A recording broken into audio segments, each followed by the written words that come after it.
வணக்கம் மக்களே, welcome to educate இந்த YouTube channel and AKM academy video classes. இந்த வீடியோவில் நம்ம பிஜிடிஆர்பி எஜுகேஷன் மெத்தடாலஜியில் இருக்கக்கூடிய யூனிட் 2 தி இந்தியன் எஜுகேஷன் ஃபிலாசபர்ஸில் இருக்கக்கூடிய லைக் 6 பீப்புள்ஸ் இருப்பாங்க. அதில் வந்து இன்றைக்கி நம்ம எதை பார்க்க போகிறோம், யாரை பார்க்க போகிறோம் அப்படின்னா ரவீந்திரநாத் தாகூர். ஓகேங்களா? ஸோ அதுக்கு முன்னாடி இந்தியன் எஜுகேஷனல் ஃபிலாசபர்ஸ் அவங்களுக்கான ஹிஸ்டாரிக்கல் பேக்ரவுண்ட் என்ன அப்படின்னு நம்ம ஃபஸ்ட்டு பார்ப்போம். ஓகேங்களா? ஸோ வரலாற்று பின்னணி என்ன அப்படின்னா early 1900s India under British colonial rule. So India வந்து 18ஆம் நூற்றாண்டில் இருந்து இந்தியா வந்து பிரிட்டிஷ் கண்ட்ரோலில் போயிட்டாங்க. ஸோ 19ஆம் நூற்றாண்டில் வந்து எஜுகேஷன் ஸ்ப்ரெட் ஆகுது. அப்போ பிரிட்டிஷ் தான் வந்து இந்தியாவை ஆண்டுட்டு இருக்காங்க.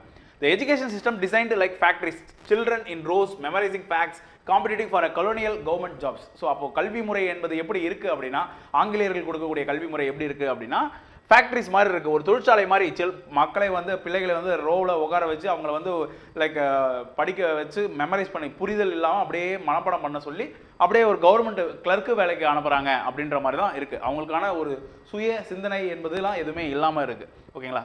ஸோ கீ கொஸ்டின் அங்கே ஒரு முக்கியமான ஒரு கேள்வி ஏற்படுது. அப்போது is this the really education are just training obedient workers? அப்போ இது உண்மையான கல்வியா? ஒரு கல்வி என்பது மக்களிடையே இருக்கக்கூடிய சிந்தனையை தூண்ட வேண்டாமா? அப்போது ஒரு புதிய புதிய கண்டுபிடிப்புகளை இந்தியா உருவாக்க வேண்டாமா அப்படின்ற ஒரு எண்ணம் வந்து இந்திய தேசியவாதிகளுக்கு எழும்புது. அப்போ அவங்க என்ன சொல்கிறாங்க அப்படின்னா லைக் இது வந்து ஒரு ஒபீடியண்டான ஒரு ஒழுக்கமான ஒரு ஒர்க்கர்ஸ், சொன்னதை மட்டும் செய், ஃபாலோ தி ஆர்டர் அப்படின்ற கூடிய ஒரு ஒர்க்கர்ஸை மட்டும் தான் இது இந்த எஜுகேஷன் சிஸ்டம் உருவாக்குதே தவிர சிந்தனைக்கு வந்து தூண்டுறது கிடையாது அப்படின்ற எண்ணத்துக்கு வராங்க. மெட்டஃபர் அது வந்து ஒரு லைக் இதை வந்து எப்படி நம்ம புரிஞ்சுக்கலாம் அப்படின்னா பிரிட்டிஷ் சிஸ்டம் வந்து பார்த்தீங்க அப்படின்னா எப்படி இருக்குது அப்படின்னா forcing all plants to grow in an identical pots versus Indian vision like letting each plant grow naturally in the rich soil. So பிரிட்டிஷோடைய முறை எப்படி இருக்குது அப்படின்னா எல்லா தாவரங்களையும் மாமரம், வேப்பை மரம், தென்னை மரம், பனை மரம் எல்லாத்துலேயும் ஒரே மாதிரியான வளர்ச்சி இருக்கணும் அப்படின்னு நினைக்கிறாங்க. ஆனால் இந்தியாவுடைய சிஸ்டம் அப்படி இல்லை. இந்தியா வந்து எப்படி நினைக்கிறாங்க, இந்தியன் விஷன் வந்து பார்த்தீங்க அப்படின்னா ஒவ்வொரு பிளான்ட்டும் ஒவ்வொரு தாவரமும் ரிச் சாயில் அவங்கவுங்க இருக்கக்கூடிய மண்களில் அவர்கள் இஷ்டத்துக்கு வளரட்டும் அப்படின்றாங்க. ஸோ எந்த மண்ணுக்கு எது அடாப்ட் ஆகுமோ அதுக்கேற்ற மாதிரி வளரட்டும். அந்த மாதிரி தான் கல்வி என்பது. எல்லாருக்கும் ஒரே மாதிரியான கல்வியை நம்ம கொடுக்க முடியாது. யார் யாருக்கு என்னென்ன தேவை இருக்குது, யார் யாருக்கு எதில் மீது நாட்டம் இருக்குது அதுக்கான புரிதலை உண்டாக்கி அவங்களுக்கு அந்த மாதிரி ஒரு கல்வியை கொடுக்கணும் அப்படின்ற ஒரு தேவை இந்தியாவில் இருக்கக்கூடிய கல்வி சார்ந்த சிந்தனையாளர்களுக்கு ஒரு எண்ணம் ஏற்படுது. இதுதான் ஒரு பேக்ரவுண்ட். ஓகேங்களா? இப்போது அதில் 6 பேர் என்னென்ன கான்ட்ரிபியூஷன் கொடுத்துருக்காங்க அப்படின்னு நம்ம பார்ப்போம். ஏற்கனவே காந்தியை பற்றி நம்ம வீடியோ போட்டிருப்போம், அதில் பார்க்காதவங்க அதில் போய் பார்த்துக்கோங்க. ஸோ இப்போ ரவீந்திரநாத் தாகூர். ஓகேங்களா? ஸோ ரவீந்திரநாத் தாகூர் வந்து பார்த்தீங்க அப்படின்னா 1861 முதல் 1941 வரை அவருடைய காலம். அவர் வந்து என்னென்னு சொல்லுவாங்க, ஃப்ரீடம் சீக்கர் அப்படின்னா விடுதலைக்காக வந்து பார்த்தீங்க அப்படின்னா விடுதலை லைக் சுதந்திர தேடுபவர். சுதந்திரம்னா நம்ம வந்து விடுதலை போராட்டம் அப்படின்றத விட அவர் வந்து நேஷனலிசம் நல்லா தேசியவாதத்தை வந்து இந்தியர்களிடையே பரவணும் அப்படின்னு முற்பட்டார். அவர் வந்து கல்வியில் வந்து சுதந்திரமாக கல்வியை கற்க வேண்டும், நம்ம வந்து பாடத்திட்டத்தை புகுத்தக்கூடாது அப்படின்னு நினைக்கிறார். அதனால தான் அவர் பேர் வந்து ஃப்ரீடம் சீக்கர் அப்படின்னு நம்ம சொல்கிறோம்.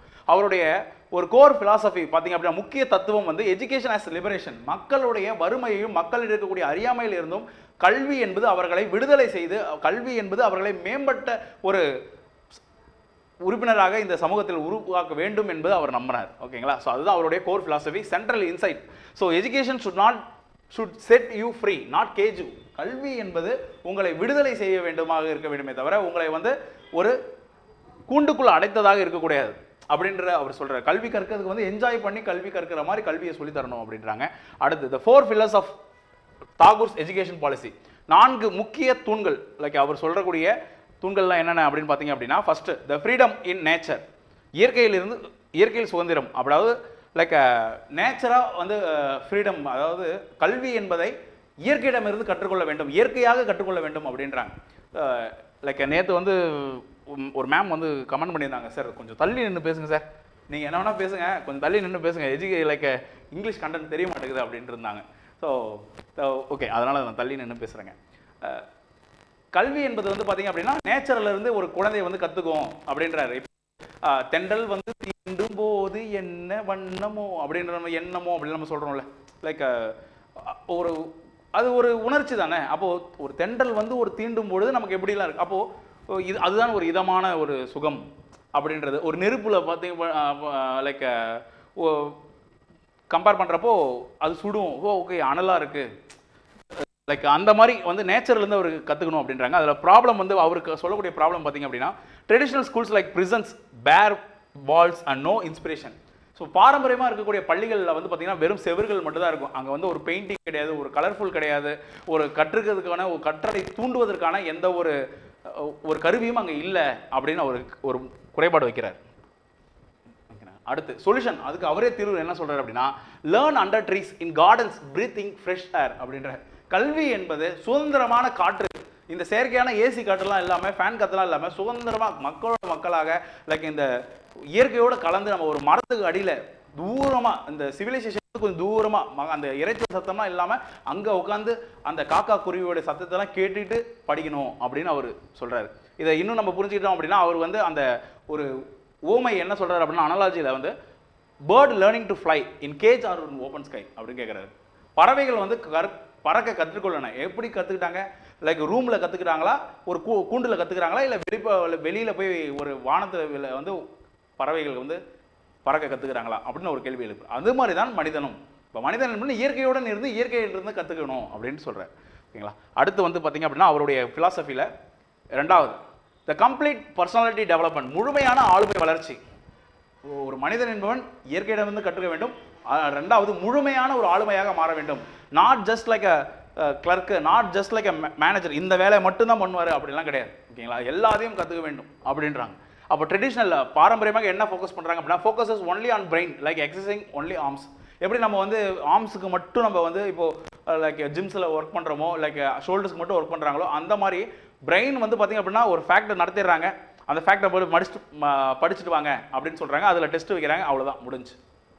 இப்படித்தான் வந்து ஸ்ட்ரெச் பண்ணுறாங்க. இதை மனப்பாடம் பண்ணு, லைக் இந்த 4 பாயிண்ட்ஸ் எழுது அப்படின்லாம் சொல்கிறாங்க. அப்போ அதை மட்டும்தான் இது வரைக்கும் பாரம்பரியமாக பண்ணிட்டு இருக்காங்க. லைக் தாகூர் என்ன சொல்கிறார் அப்படின்னா, Tagore's approach develop mind body heart spirit together, full body fitness, எல்லாத்தையும் உடல் உழைப்பு லைக் உடல் ரீதியாக மன ரீதியாக ஆன்ம ரீதியாக கல்வியை கற்க வேண்டும் நம்ம அப்படின்றாங்க. அப்போ ஒரு மண்ணில் போய் விளையாடுறப்போ வந்து பார்த்திங்க அப்படின்னா அங்கே வந்து ஒரு டீம் லைக் பாண்டிங் எப்படி இருக்கும், நம்ம எப்படி கோல் பண்ணணும், அங்கங்கே சயின்ஸ் லைக் வந்து ஒரு ஃபோர்ஸில் எவ்வளோ அடிக்கணும் அப்படின்றதெல்லாம். ஓகேங்களா? ஸோ இது எல்லாத்தையும் வந்து அந்த அப்ரோச்சில் அவர் கற்றுக்கணும் அப்படின்றாங்க. கோல் ஹோலிஸ்டிக் ஹியூமன் டெவலப்மெண்ட். ஸோ இதோடைய முக்கியமான எண்ணம் என்ன அப்படின்னா, ஒரு மனிதனுடைய தனி மனிதன் வந்து முழுமையான ஒரு மனித வளர்ச்சியாக இருக்கணும். ஹோலிஸ்டிக் அப்படின்னா ஆன ஹோல், எல்லா விதத்துலையும் அவனை வந்து சமுதாயத்தில் வந்து ஒரு படித்த அறிஞன் மட்டும் பண்புலாம் இல்லாமல் இல்லை இருக்கக்கூடாது. எல்லாமே இருக்க, பண்பானவனாக இருக்கணும், ஒழுக்கமானவனாக இருக்கணும், சுதந்திரமாக என்ஜாய் பண்ண தெரிஞ்சவனாக இருக்கணும் அப்படின்ற ஒரு பாரம்பரியமான லைக் கோலை வந்து அவர் சொல்கிறார். அடுத்து மூன்றாவது தூண் வந்து பார்த்திங்க அப்படின்னா learning through life experience. Like வாழ்க்கை என்பதை நம்மளுடைய நடைமுறையிலேருந்து நம்ம கற்றுக்கணும் அப்படின்ற பாடங்களை. To not just memorize about rivers, sit by real rivers. அவர் சொல்கிறது ஆறுகள் வந்து பார்த்திங்க அப்படின்னா அகண்ட காவேரி அப்படின்னா காவேரிக்கு போய் உட்காருங்க. காவேரியில் போயிட்டு இப்போ ஸ்ரீரங்கம் போகிறீங்கன்னா காவேரியை போய் பார்த்துட்டு வாங்க. காவேரியில் போயிட்டு எவ்வளோ பெருசு இருக்குது காவேரி அப்படின்னு பாருங்க அப்படின்னு அவர் சொல்கிறார். ஓகேங்களா? So don't just read about plants, grow gardens. தாவரங்கள் மட்டும் சும்மா அப்படியே வந்து டெரிடோஃபைட்ஸு பிரியோஃபைட்ஸு அப்படிலாம் படிக்காதீங்க, போய் வளங்க. ஓகேங்களா? ஒரு லைக் ஒரு ஈச்ச மரம் எப்படி இருக்கும், ஒரு பனை மரம் எப்படி இருக்கும், அதை வளர்த்து பாருங்கள். லைக் சின்ன சின்ன செடிகள்லாம் பூக்கள் எல்லாம் வளர்த்து பாருங்கள். அதில் இருக்கக்கூடிய மொட்டுக்கள் எப்படி லைக் முதிர்ந்து வருது அப்படின்ட்டு பார்க்கணும் அப்படின்லாம் அவர் சொல்கிறார். Book supplement experience, don't replace it. ரொம்ப முக்கியமான ஒரு வார்த்தைங்க. அவர் புத்தகத்தை படிக்காதீங்க அப்படின்னு சொல்லலை. ஓகேங்களா? வேற காந்தி வந்து பார்த்தீங்க அப்படின்னா புத்தகமே தேவையில்லை, ரியல் வாழ்க்கையிலே போவோம் அப்படின்னு நாய் தலைமையில் சொல்லியிருப்பார். ஆனால் இவர் அப்படி சொல்லலை. புத்தகங்களை புறம் தள்ளக்கூடாது, ஒரு எக்ஸ்பீரியன்ஸை கற்றுக்கிட்டு அந்த எக்ஸ்பீரியன்ஸை கொண்டு போய் வச்சு எக்ஸ்ட்ரா நாலேஜஸ் நம்ம புக்ஸ்லேருந்து தான் பெற முடியும் அப்படின்ற. ஓகேங்களா? அடுத்து principle direct experience before abstract knowledge. அப்போ வெறுமனே புக்கை திறந்து ஓப்பன் பண்ணி இப்படி இருக்கும், அப்படியே லைக் ஒரு சொர்க்கம்னா எப்படி இருக்கும் தெரியுமா, அப்படியே அழகாக இருக்கும் அப்படின்ற அந்த கற்பனையில் இல்லாமல் முதல்ல ஒரு ஃபீலை கொடுத்துட்டு இப்படி தான் ஒரு ஆறு இருக்கும், அந்த ஆற்றங்கரை இப்படி தான் இருக்கும், அந்த ஆற்றங்கரை பக்கத்தில் இருக்கக்கூடிய தாவரங்கள் இப்படிலாம் இருக்கும், மனித நாகரிகம் தான் தோன்றியது, இது எல்லாத்தையும் சொல்லி கொடுத்துட்டு அதுக்கப்புறம் நம்ம வந்து புக்ஸை வச்சு படிக்கணும் அப்படின்றாங்க. ஓகேங்களா? அடுத்து ஸோ தமிழ் மீடியம் அப்படியே ஃபாலோ பண்ணிட்டுவாங்க. நான்காவது தூணாக மதர் டங் ஃபர்ஸ்ட், ரொம்ப முக்கியமான வார்த்தை. அவர் நாலாவது அவர் எஜுகேஷனுக்கு என்ன தூண் என்ன பிரின்சிபல் சொல்கிறாரு அப்படின்னா, எஜுகேஷன் வந்து பார்த்திங்க அப்படின்னா அவங்கவுங்க மதர் டங்கில் இருக்கணும் அப்படின்றாங்க. அதே போல் அதனால் அவர் வந்து சயின்ஸை வந்து புறந்தரனாலும் கிடையவே கிடையாதுங்க. லைக் அவர் வந்து டிஸ்கவரிஸ் இன்வென்ஷன்ஸ்னால தான் மனித குலம் மேம்பட்டது அப்படின்னு நம்பினார். ஸோ அவர் வந்து என்ன சொல்கிறார் அப்படின்னா, லைக் அறிவியலை நம்ம எடுத்துக்கொள்ள வேண்டும், ஆனால் அந்த அறிவியல் என்பது சயின்ஸ் என்பது it has to be read in mother tongue அப்படின்றாரு. மக்களுடைய தாய்மொழியில் அவங்க கற்றுக்கிட்டு அந்த அறிவை வந்து அவங்க வளர்த்துக்கணும் அப்படின்னு சொல்கிறாங்க. ஓகேங்களா. அடுத்து natural language development from the before foreign languages. So அண்டை மொழிகளை கற்றுக்கொள்வதற்கு முன்பாக நம்மளுடைய தாய்மொழியை நாம் நன்றாக கற்றுக்கொள்ள வேண்டும். அதனால அப்போதான் அந்த மொழி நமக்கு நல்லா புரியும். அண்டை மொழிகள் இப்போ தமிழ் நல்லா கற்றுக்கிட்டா தான் நம்ம ஃப்ரெஞ்சு இல்லை இங்கிலீஷு ஜெர்மன் லைக் எல்லா மொழிகளையும் நம்ம கற்றுக்க முடியும். அப்புறம் என்ன பண்ணாரு, கல்ச்சரல் ஐடென்டிட்டி ப்ரிசர்வேஷன் அப்படின்றாங்க. ஒரு சமூகம் என்பது அந்த சமூகம் தங்களுக்கான பண்பாடுகளை அவங்க கலாச்சாரத்தை அவங்க வந்து பாதுகாக்கணும் அப்படின்னு சொல்கிறாங்க. ஓகே, அப்படி அதுக்கு வந்து அவர் வந்து இம்பார்ட்டன்ஸ் கொடுத்தாங்க. அடுத்து ப்ராக்டிக்கல் இம்ப்ளிமெண்டேஷன். இப்போ எல்லாம் ஒரு விஷயங்க, யார் வேணால் என்ன வேணால் வந்து அப்படியே கதையெல்லாம் சொல்லலாம், லைக் என்ன வேணால் சொல்லலாம்னு வைங்களேன். பட் ப்ராக்டிக்கலாக அதை இம்ப்ளிமெண்ட் பண்ணுறாங்களா அப்படின்னு பார்த்தீங்கன்னா, அவர் 1901 வந்து பார்த்தீங்க அப்படின்னா 1901 சாந்தி நிகேதன் அப்படின்றக்கூடிய இடத்துல லைக் கல்கட்டா பக்கத்தில் இருக்கக்கூடிய சாந்தி நிகேதனில் அவர் ஒரு ஸ்கூல் ஆரம்பித்தார். பிரம்மச்சாரியா ஆசிரமம் அப்படின்னு ஒரு ஸ்கூல் ஆரம்பித்து அங்கே அவர் பாடங்களை அப்படி தான் சொல்லிக் கொடுத்தார். அவர் ஈவினிங்கில் வந்து பார்த்தீங்க அப்படின்னா அவங்க பிள்ளைகளுக்கு வந்து இந்தியன் ஹிஸ்ட்ரியெல்லாம் வந்து சொல்லிக் கொடுப்பாங்க. காலையில் வந்து லாங்குவேஜஸ் ஆர்ட்ஸ் எல்லாமே சொல்லிக் கொடுப்பாங்க. அப்படி அவர் ரியல் லைஃப்பில் பண்ணாங்க. இன்னமும் சாந்தி நிகேதன் இருக்குது. சாந்தி நிகேதனில் ஸ்கூல் இருக்குங்க, ரவீந்திரநாத் தாகூர் ஆரம்பித்த ஸ்கூல்ஸ் இருக்குது. அடுத்து ரெவல்யூஷனரி ஃபீச்சர்ஸ், புரட்சிகரமான அம்சங்கள். அவர் என்ன சொன்னார் அப்படின்னா, classes under trees, connection with nature. மக்கள் வந்து கல்வி என்பது இயற்கையுடன் சேர்ந்து கிடைக்கும். அங்கே போக அடியில் போய் உட்காருங்க, ஏன் ஒரு ரூஃபில் போட்டுட்டு அங்கே போய் உட்காந்துட்டு இருக்கீங்க அப்படின்ற. Students and teachers lived like family. இங்கே ஃபேமிலி மாதிரி ஒரு டீச்சர்ஸ் இருக்கணும். டீச்சர்ஸ் வந்து சும்மா அப்படியே இன்ஸ்ட்ரக்ஷன்ஸ் மட்டும் கொடுக்கக்கூடாது, அவங்கள தூண்டி விடணும். அவங்களுக்கு கேள்வியெல்லாம் கேட்குற பொழுது, மாணவர்கள் கேள்வி கேட்கும் பொழுது அந்த கேள்விகளை அந்த சந்தேகங்களை போக்கக்கூடிய ஒரு ஆசிரியராக ஒரு தந்தையாக இருக்க வேண்டும் அப்படின்னு அவர் சொல்கிறார். அடுத்து integration of the music art drama in daily curriculum. பார்த்துங்க, அப்போ கலை எல்லாமே வந்து பார்த்திங்க அப்படின்னா அவர் கற்றுக்கணும் அப்படின்றார். அன்றாட வேலைகளை வந்து தினசரி பாடத்தில் இசை, கலை, நாடகம் எல்லாமே ஒருங்கிணைந்திருக்கணும். அப்போ ரசிக்க தெரியணும் மக்களுக்கு. ஒரு சோகமாக இருக்கிறப்போ எப்படி இருக்கணும், லைக் ஒரு கலையை நேசிக்க ஆரம்பிச்சிட்டாங்கனாவே நமக்கு வந்து பிரச்சனைகள் கம்மியாயிடும் அப்படின்ற பண்புல அவர் இருக்காரு. லைக் அது நமக்கு ஏற்கனவே தெரிஞ்சது தானே. ட்ரைபல் டான்ஸு அப்போதுலேருந்தே நம்ம வந்து பார்த்திங்க அப்படின்னா நம்ம இன்னமும் அதனால தானே திருவிழாலாம் மியூசிக்லாம் போட்டுலாம் நம்ம டான்ஸ் ஆடிட்டு இருக்கோம். அடுத்து manual work respected alongside intellectual work, ரொம்ப முக்கியமானதுங்க. இவர் வந்து அதுக்காக வந்து படிக்கவே கூடாது, எல்லாரும் வந்து பிளம்பிங் வேலை பாருங்கள், எல்லாரும் வந்து டைலரிங் வேலை பாருங்கள், நெசவு தொழில் மட்டும் பாருங்கள் அப்படிலாம் சொல்ல, ரெண்டுமே வேணும் அப்படின்றார். நேச்சுரல் ஒர்க், அதாவது இன்டெலெக்சுவல் அறிவு சார்ந்த வேலையும் வேணும். ஆசிரியர் என்பது அறிவு சார்ந்த வேலை, அதுவும் தேவை. கிளர்க்கு வேலையும் தேவை, லைக் ஒரு முடி திருத்துவோர் வேலையும் தேவை, பெயிண்ட் அடிக்கிற பெயிண்டரும் தேவை அப்படின்னு ரெண்டுமே ஈக்குவலாக ரெஸ்பெக்ட் பண்ணணும் அப்படின்னு சொல்கிறாங்க. அடுத்து டு சர்வைவிங் இன்ஸ்டிடியூஷன்ஸ், இன்றும் அவர் ஆரம்பித்த நிறுவனங்களில் 2 நிலைத்திருக்கக்கூடிய நிறுவனங்கள் என்ன அப்படின்னா, ஒன்று காலபவன் அப்படின்றாங்க, school of fine arts. Like நுண்கலைக்கான அந்த ஃபைன் ஆர்ட்ஸ் அப்படின்னா அந்த டிராயிங் வரைகிறது, பெயிண்டிங்கு, இது மாதிரி இருக்கக்கூடிய நுண்கலைகளுக்கான ஒரு பயிலகம் தான் காலபவன் பவன். ஓகேங்களா. அடுத்து சங்கீத் பவன். சங்கீத் பவன் வந்து பார்த்திங்க அப்படின்னா school of music and dance. இது வந்து இசைக்கும் நாடகத்துக்குமான ஒரு பள்ளி சங்கீத் பவன். ஓகேங்களா. இது ரெண்டுமே வந்து பார்த்திங்க அப்படின்னா சாந்தி நிகேதனில் அவர் ஆரம்பித்தது தான். அந்த ஸ்கூல்ஸில் இருக்கக்கூடிய அந்த இடத்துல இருக்கக்கூடிய ஸ்கூல்ஸ். ஓகேங்களா. அடுத்து educational vision, Visva Bharati university. அடுத்து வந்து பார்த்திங்க அப்படின்னா வெறும் பள்ளி கல்வியோட நிற்கல, அடுத்த கட்டத்துக்கு அவர் போகிறார், உயர்கல்விக்கு போகிறார். அதுக்காக ஆரம்பிக்கப்பட்டது தான் விஸ்வ பாரதி யூனிவர்சிட்டி. ஓகேங்களா. ஸோ ரொம்ப முக்கியம் கேள்விகள் வந்து இந்த மாதிரி கேட்பாங்க. விஸ்வ பாரதி யூனிவர்சிட்டி வந்து யாரால தொடங்கப்பட்டது, யார் தொடர்ந்தாங்க, எதற்காக தொடர்ந்தாங்க, தொடக்க கல்வியா, ஆரம்ப கல்வியா, இல்லை உயர்கல்வியா, இல்லை நடுநிலை கல்வியா அப்படிலாம் கேட்பாங்க. Must implement India's own language own knowledge systems from beginning. So இந்தியாவுடைய பாரம்பரிய அறிவை வந்து ஆரம்ப காலகட்டத்திலேருந்து லைக் ஹையர் எஜுகேஷன் படிக்கிறவங்களுக்கு சொல்லிக் கொடுக்கணுன்றதுக்காக இந்த யூனிவர்சிட்டி ஆரம்பிக்கிறாங்க. It includes economics, agriculture, health, medicine, village knowledge, இது எல்லாமே அவங்க சொல்லிக் கொடுக்குறாங்க. ஓகேங்களா. அடுத்து school university as centre of country's living. Okay, ஒரு நாடோடைய வாழ்க்கை முறைக்கு ஒரு நாடு எங்கே வாழுது அப்படின்னா வந்து ஸ்கூல் யூனிவர்சிட்டிஸ் தான். அங்கே தான் எல்லாமே சொல்லிக் கொடுக்கப்படும், அங்கே தான் அடுத்த தலைமுறை உருவாக்கப்படுவாங்கன்றதை அவர் தீர்க்கமாக நம்பினார். அதில் தான் இந்த விஸ்வ பாரதி யூனிவர்சிட்டியில் சொல்லிக் கொடுத்தாங்க. Practice agriculture, dairying, weaving and with modern methods. So அவர் என்ன பண்ணுறாரு, லைக் பாரம்பரிய கலைகளையும் சரி உடல் உழைப்பையும் வந்து நவீனமாக இருக்கக்கூடிய மெத்தட்ஸை கற்றுக்கிட்டு அதை கூட சேர்ந்து பண்ணுங்க அப்படின்றாங்க. இப்போ டைரிங்னா சும்மா வந்து பழைய மாதிரியே வந்து நம்ம வந்து பால் கறந்து பண்ணிட்டு இருக்கணும் அப்படின்லாம் இல்லை. லைக் ரீசன்ட் டெக்னாலஜிஸ் என்ன வந்திருக்கு அதை வந்து அப்டேட் பண்ணிக்கிட்டு நம்ம அதிலேருந்து எடுத்துக்கிட்டு நம்ம பண்ணணும் அப்படின்றாங்க. ஸோ ரெண்டுமே ப்ராக்டிஸ் பண்ணணும் அப்படின்றாரு. ஓகேங்களா? அடுத்து த பேசிக் டாஸ்க் ஆஃப் எஜுகேஷன். ஓகேங்களா? அவர் வந்து எஜுகேஷனுடைய அடிப்படை வாதம் அப்படின்னு அவர் என்ன சொல்கிறார் அப்படின்னா, produce, gather, develop and disseminate knowledge to younger generation. கல்வியோட முக்கியத்துவமே அறிவை உருவாக்க வேண்டும், அறிவை பெற வேண்டும், பலதாரர்கிட்ட இருந்து இருக்கக்கூடிய அறிவுகளை பெற வேண்டும். லைக் டெவலப், அறிவை வந்து உட்புகுத்தி அந்த பெறப்பட்ட அறிவை வைத்து தன்னை ஒரு மனிதனை அந்த அறிவு மாற்ற வேண்டும். அடுத்து டெசிமினேட், அடுத்தவர்களுக்கு பகிர்ந்து கொடுக்க வேண்டும், அதாவது சொல்லிக் கொடுக்கணும் அப்படின்றாங்க, அடுத்த தலைமுறைக்கு எடுத்து கொடுக்கணும் அப்படின்றாங்க நான் அறிவை, அதாவது to younger generation. Major works, அவருடைய சிறந்த வேலைகள், கல்வி சார்ந்த அவருடைய சிறந்த வேலைகள்லாம் என்னென்ன படைப்புகள் அப்படின்னா, மை ரெமினன்சஸ். ஓகேவா? மை ரெமினன்சஸ் அப்படின்னா என் நினைவுகள் அப்படின்னு 1917 லண்டனில் பப்ளிஷ் பண்ணுறாங்க, மேக்மில்லன்ற பப்ளிகேஷன். ஓகேங்களா? இது தேவையில்லை, மேக்மில்லன்லாம் அந்த அளவுக்கு கேட்க மாட்டாங்க, பட் இருந்தாலும் நான் கண்டென்ட் லைக் ரிசோர்ஸ் மெட்டீரியல் வந்து எடுத்ததுனால உங்களுக்கு அது கொடுத்துருக்கேன். நேஷனலிசம் 1917 ரிலீஸ் பண்ணாங்க, லைக் லண்டன். ஆஷ்ரமார் ரூபோ விகாஸ் அப்படின்றாங்க, ஒரு நினைவு, த ஃபார்ம் ஆஃப் ஆஷ்ரமா ஸ்கூல் அப்படின்றாங்க, ஆசிரம பள்ளியின் ஒரு வடிவம் அப்படின்றாங்க.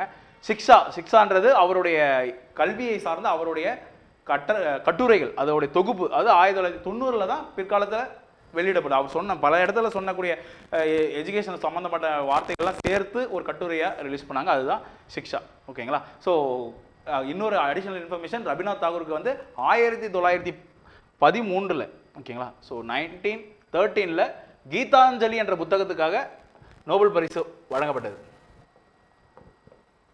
ஓகேங்களா? ஸோ கீதாஞ்சலி அவர் தான் வந்து ஃபர்ஸ்ட் ஏஷியன், ஆசியாவிலேயே நோபல் பரிசு பெற்ற முதல் ஆசியர், முதல் நபர். ஓகேவா? ஃபர்ஸ்ட் ஏஷியன் அப்படின்னு வச்சுக்கலாம். ஓகேங்களா? ஸோ இது ரொம்ப முக்கியமானது. ஏன் ரவீந்திரநாத் தாகூர் நம்ம பார்க்குறோம் அப்படின்னா, ரவீந்திரநாத் தாகூர்லாம் வந்து பார்த்தீங்கன்னா லைக் சலாம் போட்டிருந்தாலே, பிரிட்டிஷ்காரங்க கிட்ட வந்து சலாம் போட்டிருந்தாலே அவர் வந்து பெரிய கவர்மெண்ட் வேலையில் இருந்திருப்பாங்க. ஓகேங்களா? லைக் ஆனால் பாருங்கள், மக்களுக்காக எவ்வளோ தன்னை வருத்தி கொண்டு அவங்க வந்து சேவை ஆட்டுறாங்கன்றதை நம்ம ஆசிரியர்கள் புரிஞ்சுக்கணும். ஓகேங்களா? அதுக்காக தான் இதை கொடுத்துருக்காங்க. ஒரு சின்ன ஒரு எக்ஸாம்பிள், அவர் வந்து எப்படி இயற்கையை நேசித்தார் அப்படின்னு அவருடைய போயமில் வந்து எனக்கு ரொம்ப பிடிச்ச ஒரு போயம். நான் வந்து அடிக்கடி எங்கள் கிளாஸில் வந்து நான் சொல்லக்கூடிய ஒரு போயம் என்ன அப்படின்னா, இதோட அது முடிஞ்சு, இது வந்து எக்ஸாமுக்குலாம் கேட்க மாட்டாங்க, பட் நீங்கள் வந்து அது அவரை புரிஞ்சுக்கின்றதுக்காக இதை நான் தனியாக கொடுக்குறேன். ஐ கேனாட் ரிமெம்பர் மை மதர் அப்படின்ற ரவீந்திரநாத் தாகூர் வந்து அவங்க தந்தை வந்து பார்த்தீங்க அப்படின்னா தேவேந்திரநாத் தாகூர், அவங்களுடைய அம்மா வந்து அவர் சின்ன பிள்ளையில இருக்க போய் இறந்துருவாங்க. அதனால் வந்து அவர் வந்து சர்வன்ஸோடைய வீடுகளில் தான் அவர் வந்து ரொம்ப நேரம் அங்கே தான் தங்கி இருந்திருப்பார். அதனாலவே அவருக்கு நிறைய அன்புகள்லாம் கிடைச்சிருக்குன்றது நமக்கு புரியும். அவர் வந்து அவங்க அம்மாவை ஞாபகமே இருக்காது, அந்த அம்மாவை பற்றி அவர் எழுதிய ஒரு கவிதை தான் இது. I cannot remember my mother only sometimes in the midst of my play, a tune seems to hover over my play things. நான் விளையாடிட்டு இருக்கப்போ பார்த்தீங்கன்னா எங்கள் அம்மா மூஞ்சி எனக்கு ஞாபகம் இல்லை, முகம் ஞாபகம் இல்லை, ஆனால் எனக்கு வந்து அவங்களுடைய அந்த சவுண்டு மட்டும், ஒரு பாடல் அப்படின்ற ஒரு டியூன் மட்டும் தான் எனக்கு வந்து கேட்டுட்டு இருக்கோம் அப்படின்றாங்க. The tune of some song that she used to hum while rocking my cradle. என்னுடைய தொட்டில் ஆடிட்டே இருக்கப்போ எங்கள் அம்மா வந்து ஒரு மாதிரி ஹம்மிங்லேயே கொடுப்பாங்க. அந்த சாங் என்ன சாங்குன்னு எனக்கு தெரியல. ஏன்னா அப்போ பாருங்கள், அவர் தொட்டியில் இருக்காருன்னா அவர்லாம் வந்து என்னவா இருந்திருக்கும், ஒரு 2 வயசு 3 வயசு குழந்தையாக தானே இருந்திருப்பாங்க. அப்போது அந்த டைமில் இருந்தது அவர் வந்து பின்காலத்தில் எழுதுறாரு. I cannot remember my mother, but when in the early autumn morning, the smell of the shuli flowers floats in the air. Shuli flowers அப்படின்னா அந்த ரோடுகளில் வந்து பூத்திருக்கக்கூடிய பூக்கள். ஸோ அதோடைய அந்த ஆட்டம் மார்னிங் அப்படின்னா பனிக்காலத்தில் அந்த காலையில் அந்த பூக்கள்லேருந்து வரக்கூடிய நறுமணங்கள் வந்து எனக்கு இன்னும் ஞாபகம் இருக்குது. கோயிலுக்கு போகிறப்போ அந்த நறுமணங்கள் பூலாம் பூத்து குலுங்கும், அதுலேருந்து வரக்கூடிய அந்த சாமந்தி அதெல்லாம் வரக்கூடிய ஃப்ளவர்ஸ் லைக் ஸ்மெல் எனக்கு வருது. The scent of the morning service in the temple comes to me as the scent of my mother. எங்கள் அம்மா கூட நான் சின்ன வயசில் கோயிலுக்கு போயிருந்தனால, அதனால் அந்த கோயிலில் வரக்கூடிய அந்த சென்ட்டு அங்கேருந்து அந்த பூஜை பண்ணுறப்போ அங்கே இருக்க வரக்கூடிய அந்த ஸ்மெல்லாம் வந்து பார்த்திங்க அப்படின்னா எனக்கு வந்து மிகப்பெரிய ஒரு எங்கள் அம்மாவை எனக்கு நினைவுபடுத்துது அப்படின்றாங்க. ஐ கேனாட் ரிமெம்பர் மை மதர். மறுபடியும் என்னால் எனக்கு தெரியல எங்கள் அம்மா எப்படி இருப்பாங்கன்னு எனக்கு தெரியல. Only when from my bedroom window I sent my eyes into the blue of the distance sky. அப்போ வீடுகளில் படுத்துக்கிட்டு, நான் வீட்டில் பெட்டில் படுத்துக்கிட்டு நான் ஜன்னலை திறந்து வானத்தை பார்த்தேன் அப்படின்னா, அந்த நீல வானத்தை பார்த்தேன் அப்படின்னா, I feel that the stillness of my mother gaze on my face has spread all over the sky. எங்கள் அம்மா வந்து என்னை அரவணைத்து எங்கள் அம்மாவுடைய அந்த முத்தம் இது எல்லாமே எனக்கு இந்த நீல வானத்தை பார்க்கும்பொழுது எனக்கு அதுதான் நினைவூட்டுறது அப்படின்னு ரவீந்திரநாத் தாகூர் வந்து ஃப்ரம் சிசு பலந்த் அப்படின்ற கூடிய கவிதை நூல்லேருந்து இது எடுக்கப்பட்டது, அதை கொடுத்தாங்க. So thank you people, thank you so much for வாட்சிங்.